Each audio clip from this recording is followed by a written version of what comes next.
اللہ کے نام سے شروع جو بڑا مہربان اور نہایت رحم فرمانے والا۔ طبرانی نے اوسط میں حضرت امیر المومنین مولا علی کرم اللہ تعالی وجہ سے روایت کی، رسول اللہ صلی اللہ تعالی علیہ وآلہ وسلم نے فرمایا، جو سخت سردی میں کامل وضو کرے اس کے لیے دونا ثواب ہے۔ امام مالک و نسائی عبداللہ صنابحی رضی اللہ تعالیٰ عنہ سے راوی، رسول اللہ صلی اللہ تعالی علیہ وآلہ وسلم فرماتے ہیں کہ مسلمان بندہ جب وضو کرتا ہے تو کلی کرنے سے منہ کے گناہ گر جاتے ہیں، اور جب ناک میں پانی ڈال کر صاف کیا تو ناک کے گناہ نکل گئے، اور جب منہ دھویا تو اس کے چہرہ کے گناہ نکلے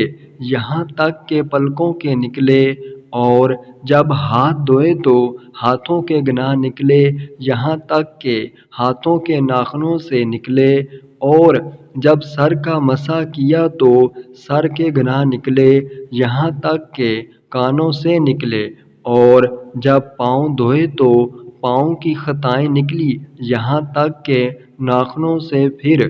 اس کا مسجد کو جانا اور نماز مزید برآں۔ بزار نے باسناد حسن روایت کی کہ حضرت عثمان غنی رضی اللہ تعالیٰ عنہ نے اپنے غلام حمران سے وضو کے لیے پانی مانگا اور سردی کی رات میں باہر جانا چاہتے تھے۔ حمران کہتے ہیں، میں پانی لایا،